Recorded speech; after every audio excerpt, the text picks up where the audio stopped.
Mes salutations à toi qui regardes, mes salutations à toi mon frère, mes salutations à toi ma sœur. C'est ton frère Yende, donc l'un des disciples de Zoulasson, mais tu le sais déjà, vu que tu es sur la chaîne de Zoulasson, donc l'unique et véritable enseignant dans cette réalité du visible. Donc aujourd'hui, comme à notre habitude, nous allons recevoir une exhortation de ma part et un enseignement parce que nous allons lire dans les livres de la vérité, donc Kalatambale, sans erreur, sans contradiction, sans de Dieu m'a dit, sans de la confusion, sans de l'abomination. Je peux continuer, mais sinon je perds mon temps. Donc ici, nous ne sommes pas là pour vous mentir, pour parler de notre propre fond, mais selon la vérité. Mais avant de rentrer dans l'enseignement, il y a d'abord l'introduction. Donc je reviens tout de suite.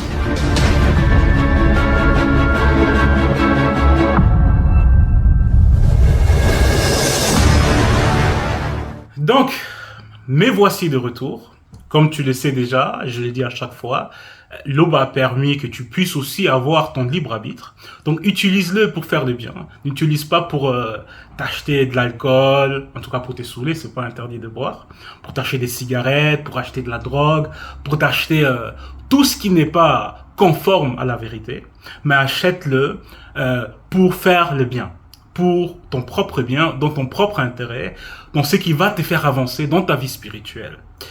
Ça ne veut pas dire que tu n'as pas le droit de t'amuser, que tu n'as pas le droit de voyager, d'aller au pays, voilà, comme les gens ils disent, de prendre un bon temps. C'est pas interdit, c'est même conseillé de voyager, c'est bien. Mais néanmoins, ici, on te fait comprendre que d'utiliser ton libre arbitre pour faire le bien, pour nourrir ton esprit, pour nourrir ton âme, pour nourrir ton corps. Donc, si tu as la possibilité, n'hésite pas à te procurer Kalatambale, les récits authentiques, parce que tu as besoin de ça. Tu as besoin de cette initiation, parce que tu n'as pas encore atteint ton but, c'est-à-dire la sanctification, et que tu n'as pas encore reçu ton salut. Donc, c'est important pour toi. Mais tu n'es pas obligé. Tu n'es pas obligé parce que les vers de l'Oba, de Tété n'obligent personne. Aujourd'hui, nous allons recevoir un enseignement comme à notre habitude, hein, parce que tout ce qui est écrit dans Kalatambale est extraordinaire, est terrifiant pour le monde occulte et peut changer ta vie, peut changer ta façon de penser, ta façon d'agir, ta façon de parler. Donc, restez accrochés. Si tu es en train de faire quelque chose, laisse-le. Focalise-toi sur l'exhortation ou sur l'enseignement que nous allons recevoir. Et si ce que tu as à faire et voilà, tu peux pas le faire plus tard, fais-le maintenant, appuie sur pause, mais ne fais pas les deux en même temps. Il faut que tu sois concentré. Il faut que nous manifestons le respect dû à Tété. Donc, nous allons lire aujourd'hui dans les livres certains vont le connaître sous le nom de Pierre, mais son vrai nom c'est Dalé. Parce que comme on le dit à chaque fois, la spiritualité est une question de race. Et Dalé, donc celui que les chrétiens vont nommer Pierre, Képha, avait un nom approprié à son identité. Et c'était un noir. C'était un noir. Je sais que, comme notre Mouledi le répète souvent, il y a plusieurs usurpateurs maintenant qui vont essayer de reprendre les enseignements des Zoulasson, mais à leur manière.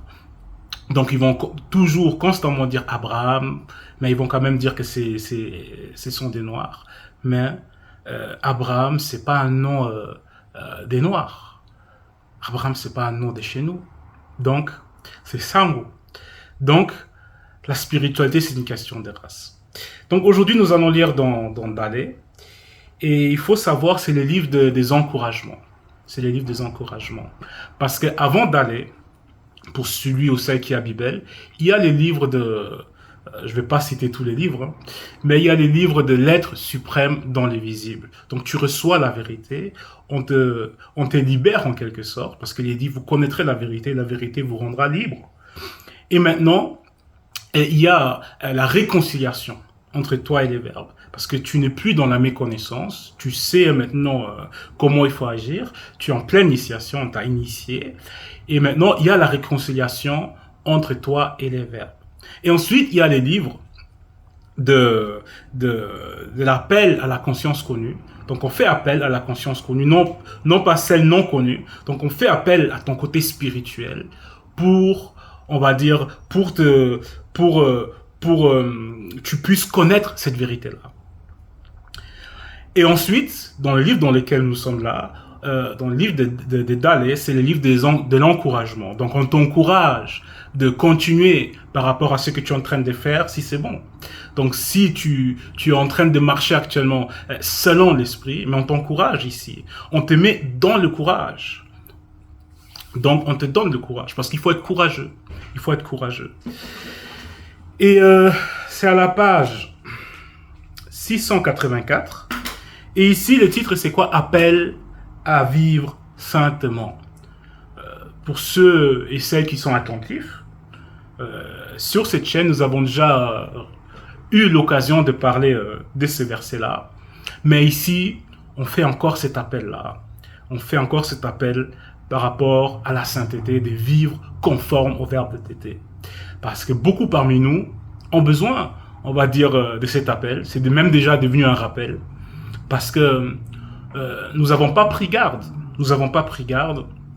Nous n'avons pas réellement accepté l'enseignement dans ces livres. Donc, aujourd'hui encore, pour notre bien, pour nous encourager, nous allons relire, nous allons recevoir un enseignement par rapport à vivre saintement. Verset 16. C'est pourquoi, tenez-vous prêts à agir, gardez votre esprit en éveil. Point. C'est pourquoi. Donc, pourquoi vivre saintement? Parce que on nous fait comprendre ici de nous tenir prêts à agir. De nous tenir prêts à agir. Parce que tu ne sais pas. En tout cas, nous ne savons pas quand nous allons quitter la réalité du visible, quand nous allons devoir emprunter la route du grand mystère. Parce que chacun de nous peut partir à un instant. On ne connaît pas notre moment. Donc, on nous fait comprendre de nous tenir bien, afin d'être bien accueillis de l'autre côté. Pour ne pas, on va dire, partir avec les mains sales.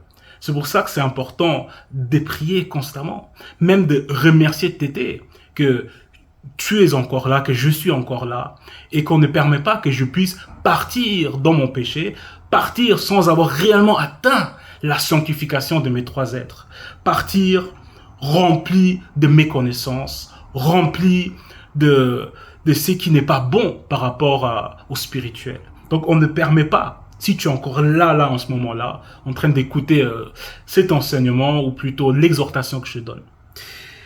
Donc, il faut se tenir prêt, parce que tu ne sais pas quand tu vas partir. Et aussi, il y a Mormon qui a parlé de ça, que dès l'instant quand tu vas accepter de vouloir marcher selon les verbes de Tété, de Loba, selon la vérité, sois-en sûr qu'il y a le monde occulte qui va, on va dire, t'attaquer.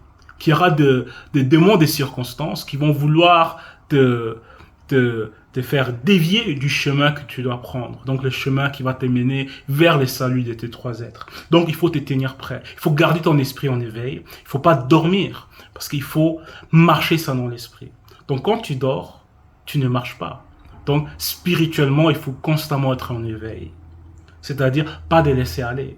Tu peux, on va dire, vivre saintement, on va dire les lundis, le mardi, le mercredi, le jeudi, ensuite le vendredi, bam, tu fais du n'importe quoi. Tu vas en boîte, tu te saoules, tu insultes des gens, etc. Ici, on nous parle d'une constance, donc de garder notre esprit en éveil constamment. Je vais poursuivre. Mettez toute votre espérance dans le don qui vous sera accordé quand Jokisabe et le deuxième apparaîtront spirituellement avec quelques-unes de leurs saintes entités dans la condition du non-visible qu'est après la grande consommation. Donc ici, on te fait comprendre, ne mets pas ton espoir dans la sœur là qui te plaît, dans le frère là qui te plaît, dans l'argent, dans la maison, dans tout ce qui est, on va dire, dans cette réalité du visible qui peut disparaître. Mais ici, on te dit de mettre toute ton espérance dans ce qu'il y a de l'autre côté, c'est-à-dire le salut, la vraie vie, ce qui vient après. Et je répète encore, cela ne veut pas dire que tu n'as pas le droit d'avoir une belle maison, une belle voiture, de bien manger, de festoyer. Tu as le droit de le faire. Mais ici, on te dit de mettre toute ton espérance, donc de ne pas être un idolâtre dans ce qu'il y a de l'autre côté, dans le verbe de Loba. C'est ça qu'on nous explique ici. Donc, c'est ça. De ne pas espérer dans les choses qui viennent des hommes. De ne pas espérer, de ne pas mettre ta confiance dans un homme ou dans une femme. Cela ne veut pas dire que tu peux pas être marié ou d'avoir des amis. Mais ici, on te dit de mettre toute ton espérance dans le verbe. Et en fonction de cette espérance-là, mais tout ce qui est autour, ça viendra. Verset 17. Obéissez au verbe de Loba et ne vous conformez pas aux désirs que vous avez autrefois quand vous étiez encore des ignorants. Parce que quand l'être suprême est venu dans le visible, donc quand Zoulasson est enseigné, quand il t'a montré, voilà, les dieux de la Bible, où on dit tuez tous les petits-enfants, tuez les femmes qui ont connu un homme, mais gardez les petites filles pour vous, où on te parle des sacrifices d'animaux, des sacrifices même d'humains. Mais ici, tu n'es plus dans cet état de condition-là, où ce que tu acceptes, on va dire bêtement, sans connaissance, dans la méconnaissance, ce qui vient pas de Loba. Donc ici, on te fait comprendre que tu n'es plus dans cette méconnaissance-là. Tu es en pleine initiation. On t'a montré ce qui est vrai et ce qui est faux. Donc ici, tu n'es plus un ignorant. Donc tu ne peux plus raisonner comme un ignorant. Tu ne peux plus agir comme quelqu'un qui est dans l'ignorance. Ici, on te fait plonger dans la connaissance, selon la vérité. Et maintenant, on te fait comprendre que tout ce qui vient du verbe est dans ton propre intérêt pour que tu puisses connaître les saluts, pour que tu puisses connaître la sanctification, pour que tu puisses être agréable au verbe de tété. C'est pour ça, ici, on te dit, obéissez au verbe de tété. Obéissez à celui qui veut ton bien, à celui qui te connaît mieux que toi-même que tu te connais. Obéissez au verbe de Loba. Ne vous conformez pas au désir de l'homme livré à lui-même. Les sentiments que tu avais là, quand tu étais dans la méconnaissance. Verset 18. Mais soyez saints dans toute votre conduite, car Loba, par son verbe, vous a établi, et au-delà de la sainteté. Parce que chez les chrétiens, quand tu étais encore dans l'ignorance, tu pensais que Loba était un saint, que Loba était comparable aux entités, que Loba était comparable aux hommes. Mais Loba est au-delà de la sainteté, incomparable. Il n'a rien à voir. Il est hors de sa création. Donc ici, tu n'es plus dans l'ignorance. C'est pour ça qu'on te dit, agis comme quelqu'un qui n'est plus dans la méconnaissance. Soyez saints. Verset 19. En effet, Mutatedi, donc l'entité qui guide et qui intronise les initiés, déclare par Boussi, celui que vous connaissez sous le nom de Moïse, pour ceux qui n'ont pas encore Kalatambale, soyez saints, car Tété, votre Loba, est au-delà de la sainteté. Verset 20. Dans vos prières, confiez-vous au verbe de Loba, qui lui aussi juge tous les hommes avec impartialité, selon ce que chacun y fait. Donc ici, la partialité n'existe pas. C'est pas parce que moi, j'ai l'honneur d'exhorter, qu'un frère, il a le droit de chanter, ou une autre sœur a le droit de chanter, qu'il y a la partialité, que je suis mieux que toi, les frères qui écoutent. Nous formons un corps, c'est-à-dire celui du Christ, celui de l'Église. Donc, il n'y a pas de partialité. Si moi que je suis là, ou un autre frère ou une autre sœur que tu vois peut-être chanter, exhorter, commet, on va dire, quelque chose qui n'est pas bon, mais il sera châtié ou écarté. Mais tu l'as déjà vu. Donc ne tombe pas dans les pièges et afin de croire qu'il y a une quelconque partialité avec les verbes de tété. Et chacun sera jugé conformément à ce qu'il fait. C'est ça la justice. Donc, si peut-être tu es en retrait et ne te sens pas isolé, dans le secret, le verbe de tété, il sait ce que tu fais. Il sait qui est qui. Et vous l'avez vu, il y a plusieurs qui n'ont pas réellement été avec nous, ils sont partis. Mais toi, tu es encore là. Tu es encore là, tu pries, tu as l'amour pour les verbes de tété. Hein? Donc, ne pense même pas que les verbes puissent être partials, parce que ça ne vient pas du verbe de tété. Donc, il faut prier sans cesse. Verset 21. C'est pourquoi, durant le temps qu'il vous reste à passer dans le visible, que votre conduite témoigne du respect que vous avez pour lui. Parce que nous ne sommes pas là éternellement dans la réalité du visible, autant que chair. Donc, le temps qui nous reste ici, parce que le temps il va vite. Certains ils sont déjà là depuis 2 ans, 3 ans, 5 ans, 10 ans, voire plus. Ils sont là en train de suivre le message. Mais ne perdons pas notre temps, parce qu'on ne connaît pas le moment quand il faudra partir, quand il faudra se préparer pour l'autre côté. Donc, le temps qui nous reste à passer dans le visible, faisons ce qui est bien, préparons-nous pour l'autre côté. C'est comme quand tu pars en voyage, tu dois faire tes valises. Et l'avion, tu dois le prendre à une telle heure. Mais ne perds pas ton temps à faire n'importe quoi, parce que tu risques de rater l'avion. Prépare tes valises. Fais les check-up par rapport à ce dont tu as besoin de lorsque tu vas partir. Ici, c'est pareil. Il faut se préparer. Verset 22. Vous savez en effet à quel prix vous avez été délivrés de la manière de vivre insensée que certains de vos ancêtres vous ont transmis. Voilà. Tu le sais. Les efforts que ça a pris. Quand tu lis Kalatambale, les combats que les patriarches, que les matriarches, elles ont menés. Les efforts qu'ils ont faits pour que nous puissions aussi avoir des modèles.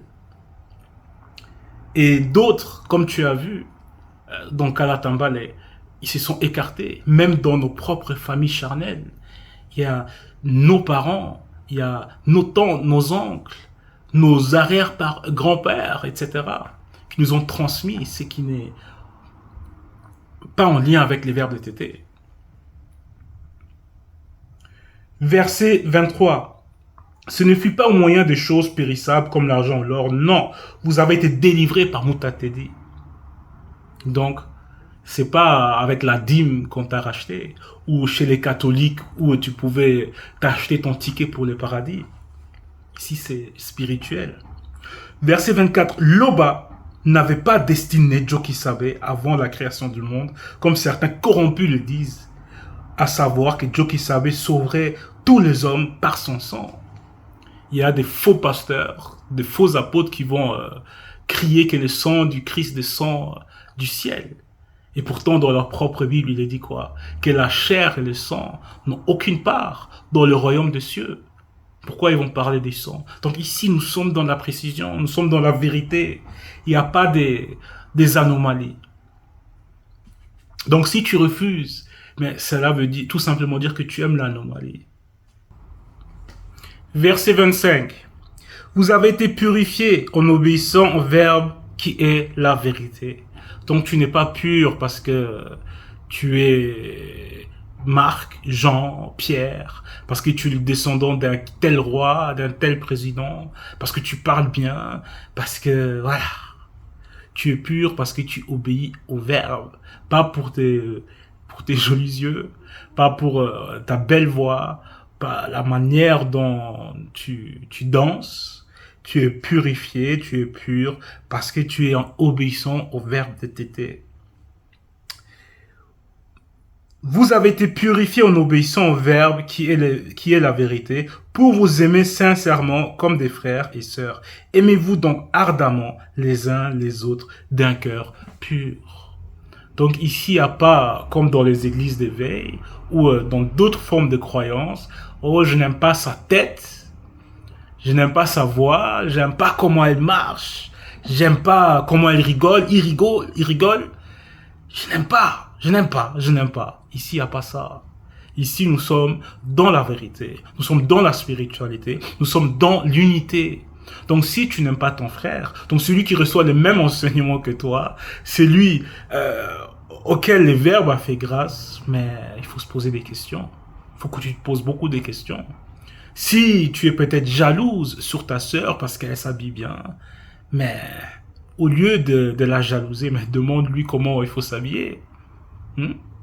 Si tu trouves que ton frère il chante bien, etc., et ça te gonfle, mais réjouis-toi plutôt pour lui.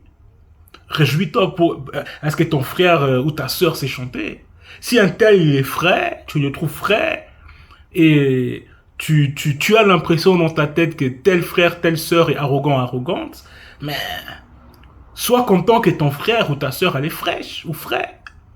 que ça peut donner une bonne image à ta communauté. Que ton frère ou ta sœur regarde le Mouledi, comment il est frais. Mais soyons contents que les verbes est là, qu'il y a des frères et des sœurs qui sont bien. Pourquoi les jalouser? Pourquoi être jaloux? Donc, c'était des exemples, hein. Je peux en citer d'autres, mais c'est pour te faire comprendre que dans la vérité, il y a l'amour fraternel. Et si un problème, va parler à ta sœur, va parler à ton frère, au lieu de garder la colère à l'intérieur de toi. La jalousie, c'est pas bon ça. Il faut se poser des questions à ce moment-là si tu as compris le message. Verset 26. En effet, vous êtes nés de nouveau, non d'une personne mortelle, mais grâce à une sémence immortelle, grâce à la parole vivante de Loba. Donc ici, la nouvelle naissance, c'est pas une naissance selon l'homme livré à lui-même, une naissance charnelle. Ici, tu es né selon le spirituel, on va dire. Donc ici, on t'invite à marcher selon le spirituel, selon l'esprit. Donc ici, tu n'es plus dans l'ignorance, tu es plus bloqué dans le charnel. Ici, on t'ouvre les yeux, on te permet de voir spirituellement à travers l'initiation. Le verbe de l'Oba demeure pour toujours. Or, cette parole est celle de la bonne nouvelle qui vous a été annoncée. Donc, la bonne nouvelle, c'est ce que vous avez entendu dans Kalatabale, ce que Zulason nous enseigne, non pas dans les Bibles actuelles et classiques où on fait appel au meurtre, où les dieux il se contredit, où Jésus il fait semblant, où voilà, tout ce qu'il y a des sacrifices d'humains, sacrifices d'animaux, où le Dieu il est lunatique, colérique, il a des émotions. Il n'y a pas ça. Ici, nous sommes dans la vérité. Donc, c'est la bonne nouvelle. Donc, c'était l'exhortation de ma part et l'enseignement que nous avons reçu. Le but, c'est quoi? C'est un encouragement, aussi un avertissement, bienveillant, bien sûr, de rester sur le chemin, de ne pas s'écarter. Et l'Oba est constamment glorifié. Il n'en peut être autrement. Ainsi soit-il.